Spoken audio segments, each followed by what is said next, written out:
안녕하십니까. 은곡의 세상읽기입니다. 세상에 있는 일 중에서 우리가 꼭 알아야 될 것, 깨달아야 될 것에 대해서 시리즈로 지금 전해드리고 있습니다. 오늘은 무궁화 꽃이 피었습니다 를 주제로 여러분께 전해드리겠습니다.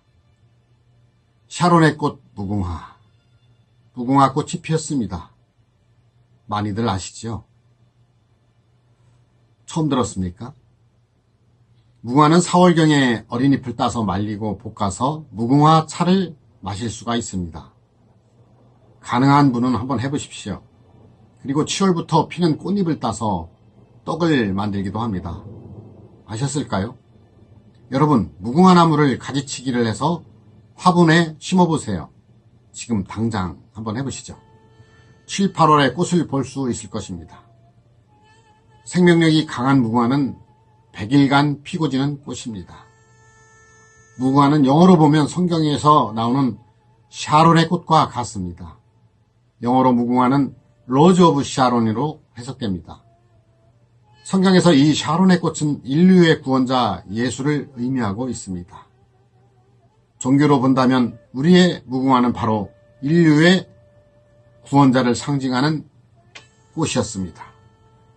왜 성경에 나오는 예수를 상징한 무궁화가 우리나라 꽃이 되었을까요?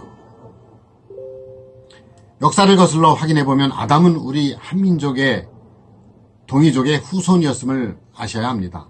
그리고 예수님은 혈통상 아담의 후손이셨기 때문에 동이민족이 맞습니다.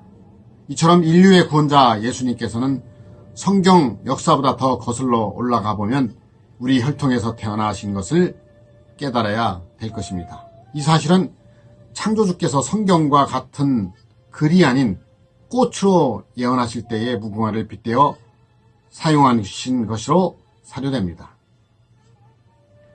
불경에서는 불려 우담바라라고 하며 우담바라 꽃이 피면 세상을 구원할 미륵부처가 세상에 임한다고 예언되어 있는 것처럼 무궁화도 구원자를 예언한 꽃이었음을 이 시대가 되어 알게 되고 깨닫게 되는 것입니다. 이처럼 우리 민족이 천손민족 중 장손민족이라는 사실은 여러 곳에서 밝혀지고 있습니다. 지금의 우리는 이러한 사실을 정말로 새롭고 소중하게 깨닫고 간직하면서 비록 현실이 어려워도 곧 다가올 우리 민족의 청춘 시대를 희망으로 삼으며 전 세계인의 장손답게 꿋꿋하게 살아나가야 합니다. 이러한 알림에 대하여 우리에 대한 가치를 재발견하시고 자긍심을 가지시기를 간절히 바라는 마음입니다. 또 우리 민족을 은자의 나라라고 하는 것을 아시는지요? 곧 숨겨진 나라라는 의미입니다. 아울러 무궁화는 숨겨진 꽃이란 뜻을 가지고 있어 은일의 꽃인 것입니다. 왜 대한민국을 은자의 나라, 숨겨진 나라라고 했을까요? 아시는 분 계십니까?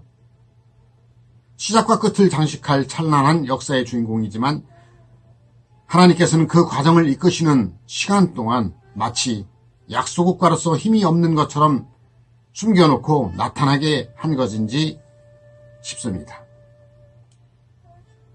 창조주께서는 우리 민족을 처음부터 택하시고 마지막에 택한 하나님의 선택된 민족이기에 과정은 남달리 가난하게도 하고 부하게도 한다는 성경 말씀처럼 우리 민족을 창조주께서는 너무나 사랑하셨던 것임을 알아야 할 것입니다.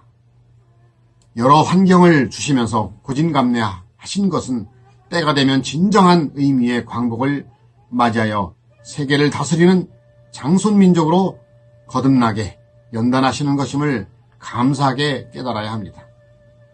이렇게 우리 배달결에는 비밀의 나라요, 무궁화는 배달민족의 비밀을 간직한 꽃이었던 것을 깨닫는 시간이 되셨다면 구독과 좋아요 해주시면 감사하겠습니다.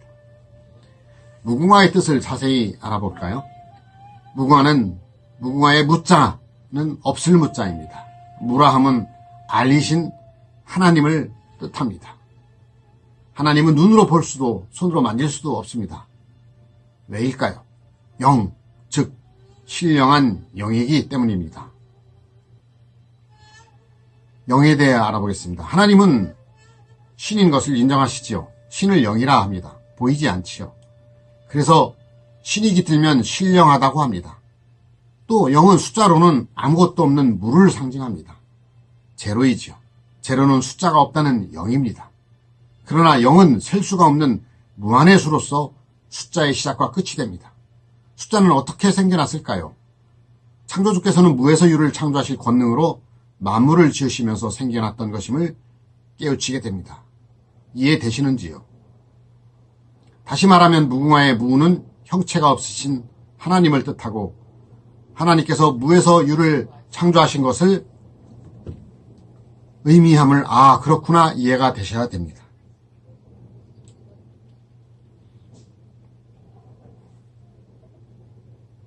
그렇구나 이해가 되셔야 됩니다. 우리 민족의 경전인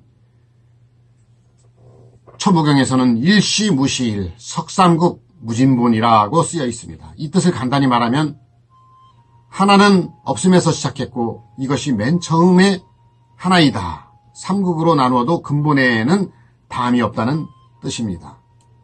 천부경의 원리는 원, 당, 각으로 이루어지는데 이때 원은 둥근 원입니다. 원은 제로이고 제로는 영입니다. 영은 영이신 하나님을 뜻합니다. 무궁화의 무인 하나님을 상징하는 것이죠. 하나는 또 무에서 창조된 최초의 한 사람을 의미합니다. 이것은 사람이 사람다운 사람, 즉 불교에서는 깨달은 사람의란 의미에 붙여 성경에서는 하나님의 형상으로 지음받은 사람에게는 곧 삼신, 곧 삼위, 성부, 성자, 성령으로 임한 사람을 의미하는 것임을 깨닫게 됩니다. 그리고 불교에서는 하나님을 뜻하는 부처님을 무시무종이라고 했음을 아시는지요? 무시무종이란 시작도 끝도 없다는 의미이며 여기서 무는 형체가 없으신 하나님께서 시작하시고 또 끝을 이룬다는 뜻을 알게 되어야 합니다. 무궁화의 궁은 무엇일까요? 무이신 하나님이 생육, 번성시켜 주신 인류 세상을 말합니다. 하나의 조상으로 비롯되어 오늘날까지 수많은 사람이 생육, 번성되어 온 것을 의미합니다. 무궁화의 화는 무에서 창조된 인류가 생육, 번성되면서 최후에는 영광으로 꽃을 피운다는 뜻입니다. 이 꽃화자는 모든 종교가 추구하는 결론이자 열매인 것을 알아야 될 것입니다. 교감유록에서는 새로운 나라 곧 무릉도원이 우리 한반도에서 세워질 것을 예언했는데 그곳을 무궁화 동산이라고 했습니다. 이 무궁화 동산은 그 이전 세계와 다르다는 의미로 별천지라고 이름을 달아놓았습니다. 곧 무궁화 동산이라 함은 장손민족인 우리 민족이 하늘에서 탄생되어 수많은 세월이 흘러 많은 인구가 되었을 때 비로소 하늘에서 택한 자가 육신으로 태어나서 무궁화 동산을 온전하게 완성한다는 뜻입니다. 이때 무궁화 동산의 나무는 이 동산에 모인 사람들을 의미하고 그 꽃은 아리랑에서 말하는 아리가 된 자들을 의미합니다. 곧 무궁화는 우리 천손민족의 시작과 끝을 예정해 놓은 신의 설계도였음을 깨닫게 되어야 할 것입니다. 태극기의 태극의 원은 바로 무궁화의 무를 상징하며 하나님을 상징하는 것입니다. 이 태극이 하나에서 둘이 되고 음양이 되고 사상이 되고 8개로 번성할 것을 태극기에 담아두어 깨닫게 하려 했던 것입니다. 이것은 무궁화의 궁이 의미하는 생육번성으로 인류가 번성되어가는 과정을 설명하는 것입니다. 이 태극기는 백단신 무궁화의 꽃을 기초로 만들어진 것이며 결국 태극기와 무궁화의 속뜻은 같은 것임을 깨닫게 됩니다. 둘 다 한민족의 설계도였던 것입니다. 무궁화는 궁극적으로 세계 통일에 대한 설계도입니다. 우리의 소원은 통일, 오늘도 내일도 통일을 염원하는 우리들에게는 더할 리 없는 기쁨이며 깨달음이 되고 전쟁 없는 세상을 만들게 되고 세계 만방이 백단신 무궁화 꽃이 피어질 때 전 세계 통일은 이루어질 것입니다. 가까운 시간 안에 남북이 하나 되는 통일이 이루어지고 세계 만방이 몰려오는 서기 동래의 역사가 교감유록 속에 숨겨진 비밀이 풀리고 요한계시록 20장의 예언이 창조주의 계획하에 성취되어지는 한반도를 중심으로 세 나라 세 민족이 이루어지는 것이 무궁화 꽃이 피었습니다. 일 것입니다. 만세 만세 만만세 손에 손에 무궁화를 들고 무궁화 꽃이 피었습니다가 이루어지는 것입니다.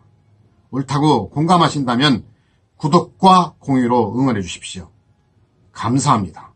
다음 시간에는 무궁화 숨바꼭질 놀이 속에 담긴 비밀에 대해 알아보도록 하겠습니다. 여러분에게 행운이 가득하길 빌겠습니다. 감사합니다.